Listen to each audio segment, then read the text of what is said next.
하나님이 노아에게 이르시되 모든 혈육 있는 자의 포악함이 땅에 가득함으로 그 끝날이 내 앞에 이르렀으니 내가 그들을 땅과 함께 멸하리라.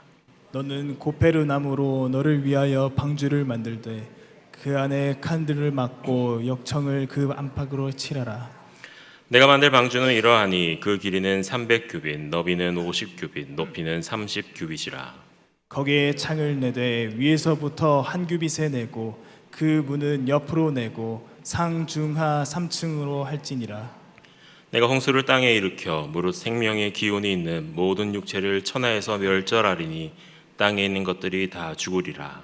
그러나 너와는 내가 내 언약을 세우리니 너는 내 아들들과 내 아내와 내 며느리들과 함께 그 방주로 들어가고 혈육 있는 모든 생물을 너는 각기 암수 한 쌍씩 방주로 이끌어들여 너와 함께 생명을 보존하게 하되 새가 그 종류대로 가축이 그 종류대로 땅에 기는 모든 것과 그 종류대로 각기 둘씩 내게로 나아오리니 그 생명을 보존하게 하라. 너는 먹을 모든 양식을 내게로 가져다가 저축하라. 이것이 너와 그들의 먹을 것이 되리라. 노아가 그와 같이 하여 하나님이 자기에게 명하신 대로 다 준행하였더라. 아멘. 우리 옆에 계신 분들과 함께 인사 나눴으면 좋겠습니다. 사랑하고 축복합니다 라고 인사 나눠볼까요? 사랑하고 축복합니다. 네. 날씨가 참 너무 더운 것 같습니다. 여름을 좋아하시는지요? 저는 여름을 극혐합니다. 네. 빨리 겨울이 왔으면 좋겠습니다. 네. 성경을 읽다 보면은 혹시 감정이입이 된다든지 이 사람은 정말 내 마음에 쏙 드는 사람이야 라고 마음에 참 드는 사람이 있으신지요? 여러 인물들이 있겠지만은 저는 성경에 나오는 인물 중에서 요나라는 인물을 참 좋아합니다. 노아인 줄 알았는데 요나라서 당황하셨죠? 요나는요, 왠지 살아가는 모습이 우리의 모습, 더 나아가서는 나의 모습과 좀 비슷한 느낌을 많이 받았습니다. 요나에 대해서 잠시 이야기를 해볼까요? 요나가 어떤 사람이었습니까? 요나의 선지자, 그 선지자인 요나에게 하나님께서 나타나셔서 말씀하십니다. 니느웨라는 도시가 너무 악해서 내가 벌을 내리겠다. 그러니 너는 그곳으로 가서 복음을 전하고 이 사실을 알려라 라고 이야기합니다. 니느웨라는 도시는 당시 오리엔트 지역을 최초로 통일했던 그 아시리아의 수도가 니느웨였습니다. 근데 이 동네 사람들이 워낙 잔인하기로 유명했거든요. 그래서 이스라엘 사람들로는 그곳 수도 니느웨라고 하면은 그냥 악의 도시라고 표현하는 것이 맞을 정도로 하는 것이죠. 쉽게 생각하면 일제강점기 시절에 우리나라 사람들이 일본을 대하는 느낌이라고 할까요? 그 정도로 싫어하고 나빠했던 그런 동네였습니다. 실제로 하나님 보시기에 악했던 행동들이 그 니느웨에 참 많이 일어났습니다. 그래서 요나서의 이야기는 하나님의 그런 말씀, 그 말씀에 순종하는 요나의 이야기이면 참 좋을 텐데 그렇지 않고 다른 방향으로 이야기가 흘러갑니다. 요나는 하나님의 말씀에 순종하지 않았습니다. 그래서 니느웨로 가지 않고 다시스, 여기가 요즘으로 말하면 스페인 지역입니다. 그 다시스로 향하는 배로 타게 됩니다. 혹시라도 하나님의 말씀을 전했다가 그들이 회개하고 돌아오면 구원을 받으면 어떡하나, 그냥 망해버리게 내버려 두면 더 좋겠네 라는 생각을 했을 수도 있습니다. 아무튼 자기만에는 좀 좋은 생각, 내 뜻이 더 옳다라고 판단을 했겠죠. 그런데 잘못된 선택이었습니다. 이 선택을 한 요나에게는 어떠한 결과가 기다리고 있었나요? 요나의 생각에는 하나님께서 이스라엘에만 계시고 자기들 이스라엘 민족만 구원해 주시고 그들만의 하나님인 줄 아셨는데 그렇지 않았던 것 같습니다. 바다에 풍랑을 일으키게 하시고 결국에는 이 요나를 바다 속으로 떨어뜨려서 물고기 밥이 되게 하시고 또 물고기 뱃속에서 회개하게 하시고 다시금 하나님께서 말씀하셨던 니느웨로 가서 말씀을 전하게 하시고 그렇게 전한 말씀으로 니느웨에 있는 모든 백성들이 회개하고 돌아오는 그러한 일이 일어나게 됩니다. 창세기를 읽었는데 요나 이야기를 너무 많이 하죠. 오늘 이 요나의 이야기를 들으면서 여러분들은 어떠한 생각들을 하고 계십니까? 우리 스스로에게 한번 질문해 볼까요? 만약 하나님께서 나와 이렇게 동일한 질문을 던진다면, 이렇게 말씀하신다면, 내가 요나였다면 나는 과연 순종할 수 있었을까요? 제가 이전에 사역했던 교회들 가운데 한 교회에서는 교역자가 담당 목사님 한 분, 그리고 저 하나, 전도사였던 저 한 명밖에 없었기 때문에 제가 모든 교육 부서를 다 들어가서 설교를 했었던 적이 있었습니다. 중고등부, 유치부, 유아부, 그리고 오후에는 오후 예배 설교까지, 주일날에는 보통 4편의 설교를 준비했었어요. 처음에는 참 젊은 열정에 4편 다 본문을 다르게 해가지고 다 갔었거든요. 근데 이게 몇 달 지나다 보니까 힘들더라고요. 시간도 없고. 그래서 한 본문을 가지고 4가지의 난이도로 설교를 조절을 해서 그렇게 설교를 했던 그런 옛날의 추억이 있습니다. 그때 이 요나의 본문을 가지고 설교를 했었는데, 그때 각 부서에 똑같은 질문을 했었습니다. 너는 이 요나처럼 하나님의 말씀에 순종하겠니?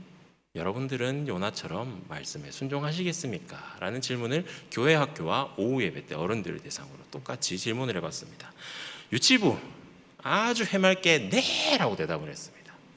흐뭇한 표정을 지으면서 목사님, 전도사님 무슨 말하는지 알겠니? 그랬더니 아니야 그러더라고요. 그리고 아동부로 넘어갔습니다. 아동부에서 이렇게 하나님 말씀들 순종할 수 있겠니? 라고 했더니 네! 라고 했습니다. 그럼 뭐 정말이야? 정말 순종할 수 있겠어? 라고 했더니 한 친구가 한숨을 푹 쉬면서 하는 말이 힘들어도 해야죠 이렇게 하시더라고요. 그리고 중고등부에 갔습니다. 중고등부에 가서도 똑같은 질문을 했는데 여러분들은 하나님의 말씀에 순종하면서 사시겠습니까? 라고 했더니 그러더라고요. 네나 예가 아니라 그리고 이제 어른들 오후 예배 설교에서 이렇게 여러분들은 요나와 다르게 여러분들의 하나님께서 하신 말씀에 순종하면서 하시겠습니까? 라고 했더니 아멘이라고 대답하시더라고요. 다시 물었습니다. 정말이십니까? 진심이세요? 라고 했더니 절반은 소리가 좀 작아진 목소리로 아멘이라고 하시고 나머지 절반은 그냥 웃고 계셨습니다. 나이가 들어가면서 세상을 살아가면서 한 살 한 살 먹어가니까 신앙의 순수성이 조금씩은 변화가 되는 것 같았습니다. 그리고 이제 세상을 살아가는 어른의 입장이 되면은 무슨 일을 행할 때 알게 모르게 계산적인 것이 먼저 판단을 흐리게 하는 경우가 나타납니다. 이리저리 머리를 굴리고 시간을 끌고 상황을 파악하다가 결국에는 어떤 답을 유출하느냐, 하나님의 그 말씀에 순종하는 것 같으면서도 자기에게 유리한 선택을 하는 모습을 발견할 수 있습니다. 아니면 요나와 같이 그냥 자기 뜻이 아니라고 생각하면 하나님이 아무리 말씀해도 아니라고 하면서 돌아서는 모습, 그런 모습을 우리가 볼 수가 있죠. 오늘 우리는 우리가 신앙생활을 하고 있는데 그런 여러 가지 모습 중에서 순종에 대해서 이야기를 하려고 합니다. 사실 순종, 너무나도 우리가 잘 알고 있는 내용 아닙니까? 다 순종해야 된다, 하나님 말씀에 순종해야지 라고 우리는 머리로는 그렇게 생각을 하고 있습니다. 이 주제에 대해서 그렇지만 우리의 삶의 모습을 돌아봤을 때 굉장히 어렵다라는 것 또한 발견할 수가 있습니다. 교회 안에서도 수없이 이야기되고 우리 스스로도 너무나 그것에서 잘 알고 있는데 막상 내 삶을 돌아보면 내가 정말 하나님의 말씀에 순종하며 살았는가라는 질문을 던질 수밖에 없는 행동들이 나오는 것이죠. 그렇다면 그 이유가 뭘까요? 왜 우리는 순종해야 된다는 것을 머리로는 너무 잘 알고 있는데 이 마음으로 우리의 삶으로 우리의 행동으로 잘 나타나지 않는 걸까요? 저는 그것에 대해서 고민을 해봤는데 한 가지 나름대로 결론을 내렸습니다. 그것이 무엇이냐? 우리가 온전하게 순종하지 못하는 이유는 순종의 기회가 주어졌을 때 그것이 나의 선택의 기회라고 착각하기 때문이라는 것이죠. 여러분들은 어렸을 때 부모님들이 해주신 부탁하는 그런 심부름들 잘 하셨나요? 저는 누가 보더라도 모범적인 얼굴을 갖고 있었고 모범적인 행동을 했기 때문에 부모님이 심부름을 시키면은 아무 군소리 없이 심부름을 하던 그런 모습. 고개를 짤레짤레 흔드시는 분이 계신데, 저는 굉장히 모범적인 학생이었습니다. 안 믿으셔도 어쩔 수 없습니다. 그래서 뭔가 이렇게 심부름을 시키면은 저는 굉장히 잘 심부름을 듣고 행하고 따르고 이렇게 해왔습니다. 그래서 어느 날은 어머니가 저를 보고 이렇게 부르시더니 집에 라면이 떨어졌으니까 가서 라면을 좀 사와라 하면서 5,000원짜리를 하나 주시더라고요. 그래서 5,000원을 들고, 당시에는 마트라는 게 없었죠. 거의 슈퍼마켓. 기억나시나요? 요즘 슈퍼마켓 간판은 잘 모르겠네요. 그렇죠? 옛날에는 수우퍼마켓이라는 것도 있었는데 말이죠. 아무튼 그 슈퍼마켓에 가가지고 라면을 사러 갔습니다. 선택은 뻔했습니다. 저희 집에는 라면을 한 종류밖에 안 먹었었거든요.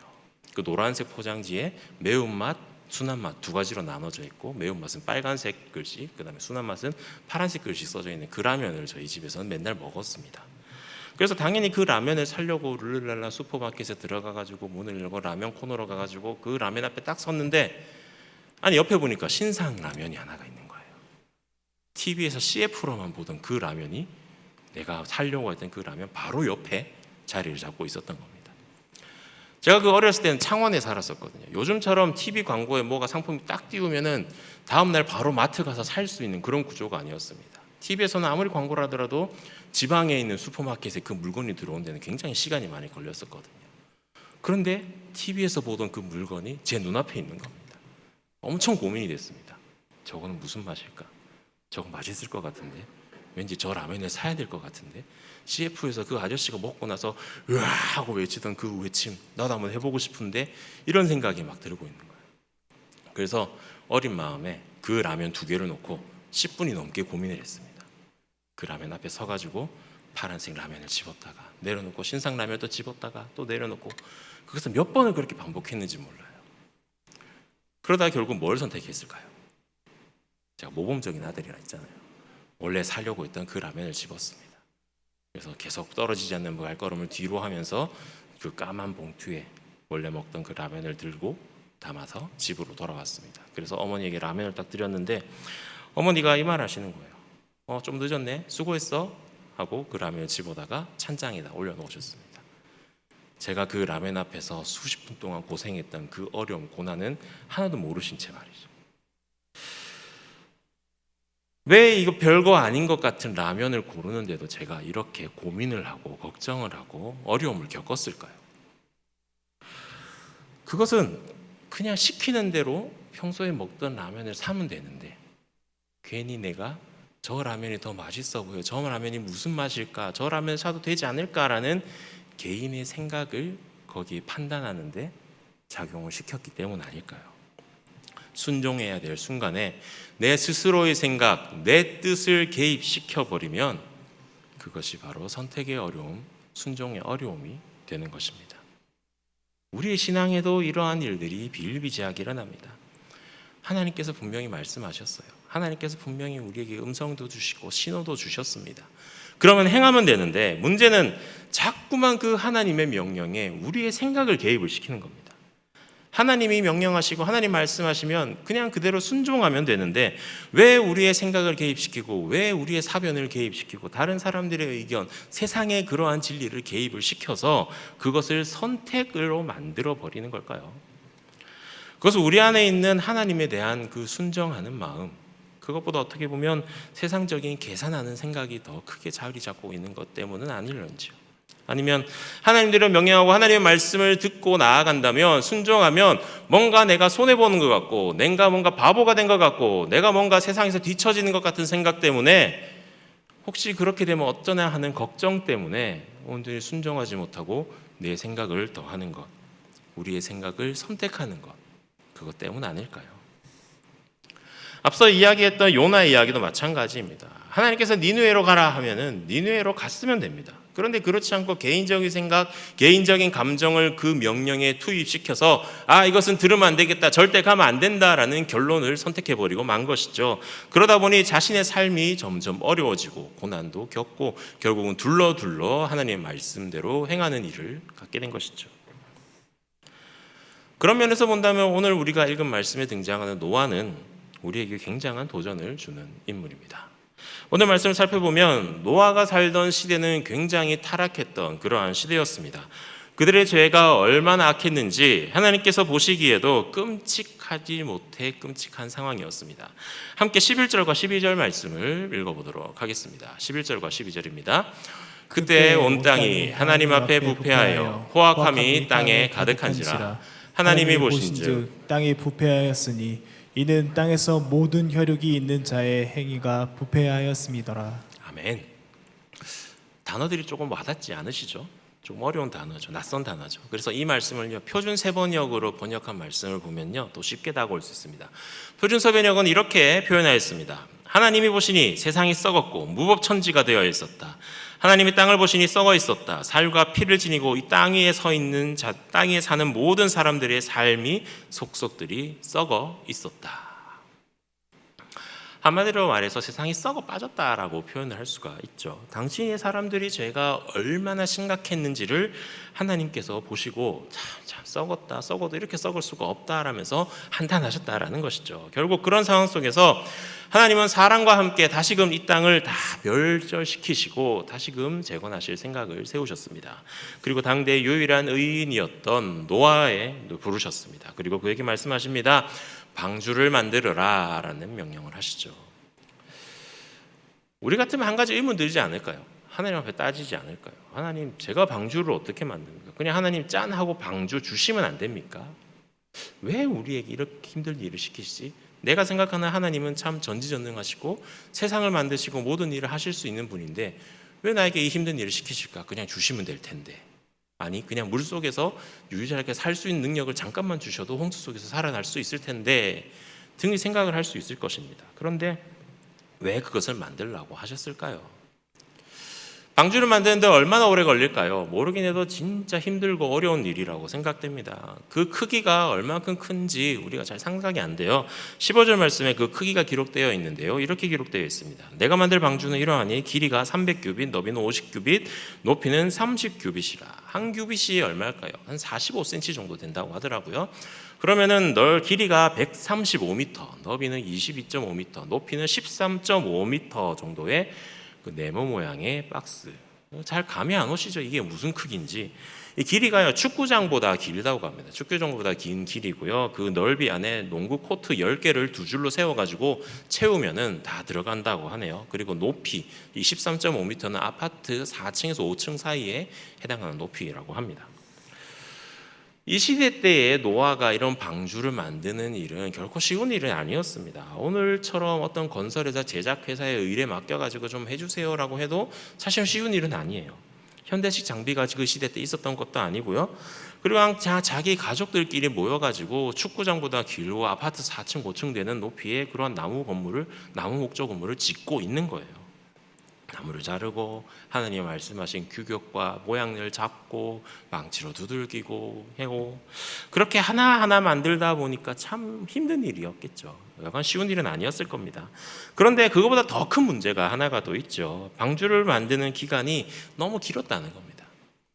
너무 긴 기간 동안 노아가 하루하루 방주를 만들면서 과연 어떤 생각을 했을까요?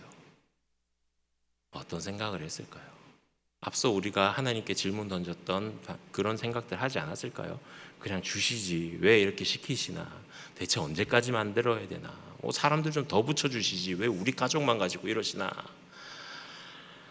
그렇게 매일매일 방주를 만드는 기간이 그에게서는 하나님의 말씀에 순종하는 그것과 세상의 그러한 것들을 선택하고 씨름하는 기간이었다라는 겁니다. 분명 방주를 만드는 그 기간 동안에 세상 사람들이 와 대단한 일 합니다 라면서 박수치고 격려했을 리 만무하죠. 세상에 악했던 사람들이 그들을 향해서 무슨 이야기 무슨 짓을 했을지 눈에 기록하지 않아도 다 알지 않겠습니까? 방주를 만드는 것을 보고 저마다 사람들이 입에다가 올릴 겁니다. 입에 담지 못할 욕설을 할 거고요. 조롱어린 손가락을 낼 것이고요. 어떤 사람은 만드는 거 방해한다고 회방하실 거고 나무도 숨겨놓을 수도 있을 것이고 그런 일들이었었겠죠. 그뿐이었겠습니까? 외부 사람들, 세상 사람들이 보는 시선은 그렇다 쳐요. 가족들 안에서도 이런 문제 때문에 갈등이 일어나지 않았겠습니까? 과연 아버지 우리가 이걸 왜 만들어야 됩니까? 형수는 언제 납니까? 만들 수는 있겠습니까? 라는 질문을 끊임없이 내세우면서 우역우역 순종하면서 만들었던 방주가 아니었을까요? 그런 노아의 어떤 모습을 가졌는지 22절 말씀에 기록되고 있습니다. 함께 22절 말씀을 읽겠습니다. 노아가 그와 같이 하여 하나님이 자기에게 명하신 대로 다 준행하였더라. 아멘. 그는 하나님 앞에서 결코 선택이란 것을 하지 않았습니다. 그냥 순종했습니다.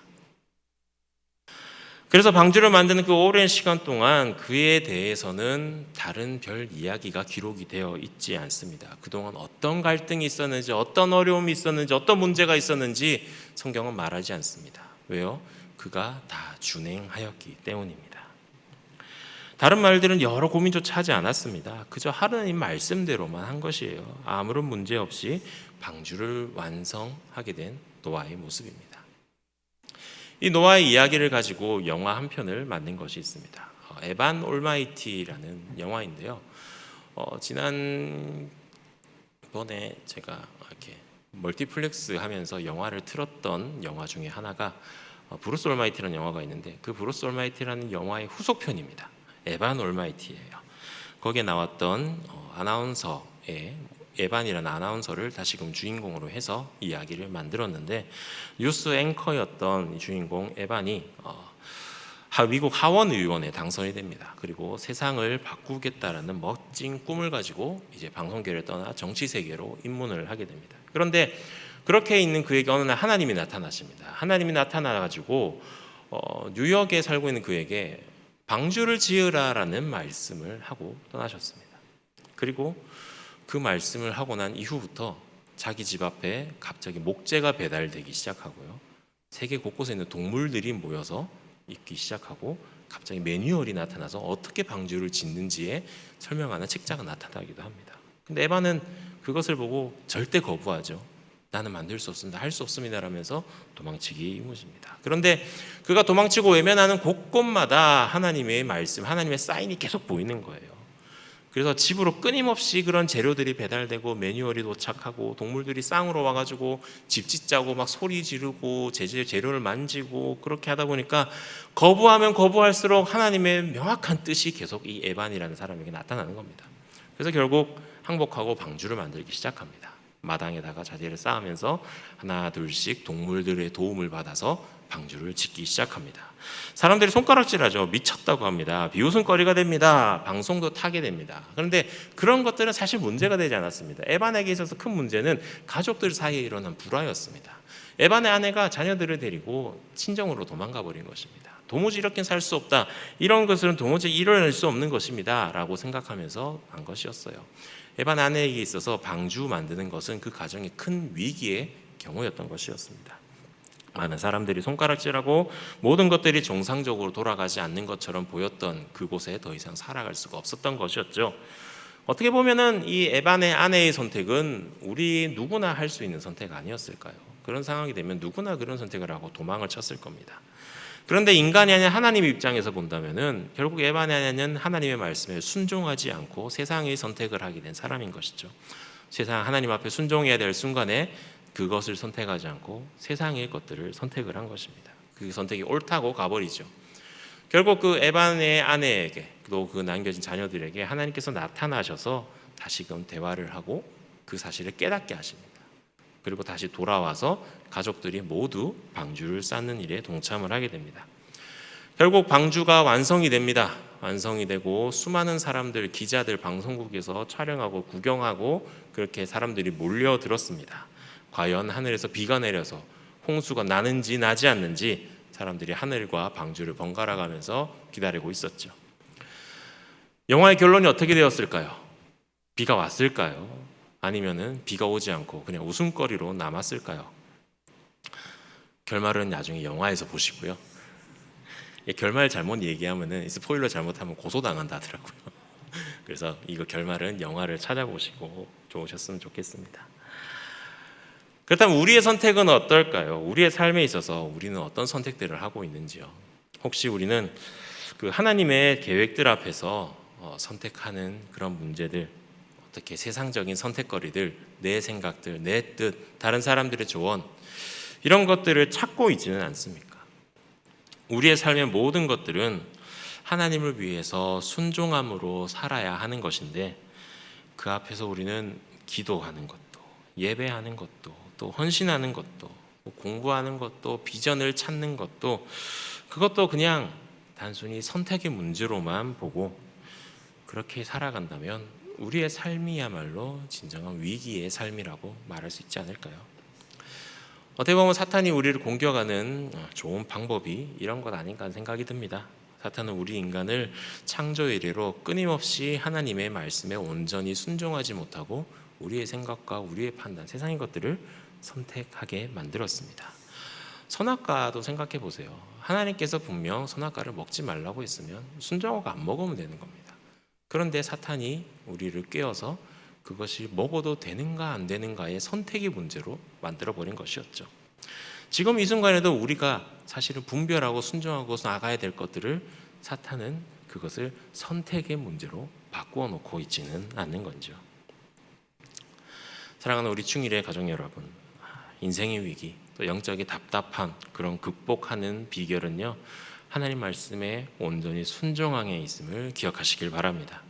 성경에 등장하는 많은 위대한 인물들, 믿음의 조상들을 보면 그런 사건들 모두 순종함에 있어서 해결했다는 것을 우리는 발견할 수가 있습니다.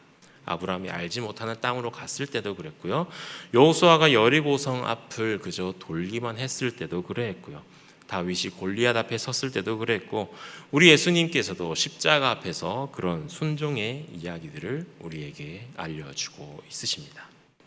예수님께서 잡히시던 날 밤 그 겟세마네 동산에 가셔서 이렇게 기도하셨죠. 내 아버지여, 만일 할만하시거든 이 잔을 내게서 지나가게 하옵소서. 이 말이 뭘까요? 십자가의 문제를 선택의 문제로 둘 수 있는가 여쭤본 것 아닐까요? 그렇지만 예수님께서는 이러한 기도 앞에 다시금 또 다른 기도로 이렇게 완성하셨습니다. 그러나 나의 원대로 마시옵고 아버지의 원대로 하옵소서 하시고, 결국 하나님의 말씀대로 십자가를 순종함으로 받아들이겠다는 것이죠. 그 결과 우리는 구원을 얻게 되는 것입니다. 우리의 삶 속에서 순종의 순간에 우리가 순종하지 않고 선택하려고 한다면 우리의 삶은 계속해서 어렵게 허탈해질 수밖에 없습니다. 그렇지만 순종의 순간에 우리가 반드시 순종을 한다면 노아처럼 미련해 보이는 것 같아도 그 순종을 통해 우리의 방주를 완성할 수가 있는 것이죠. 하나님은 노아에게 오랜 기간 방주를 완성하게 하셨습니다. 매 순간의 순종이 열매들로 채워질 수 있게 말이죠. 그렇다면 오늘 우리는 우리의 삶 가운데 어떻게 해야겠습니까? 우리도 이 땅에 살면서 우리에게 주어진 그 방주를 향해 나아갈 때 많은 유혹과 핍박, 조롱과 세상의 선택거리들, 그 가운데서 온전히 하나님 말씀 붙잡고 순종함으로 나아가야 하지 않겠습니까? 오늘 노아의 인생에 적혀져 있던 그 한 문장을 다시 한번 살펴보겠습니다. 노아가 그와 같이 하여 하나님이 자기에게 명하신 대로 다 준행하였더라.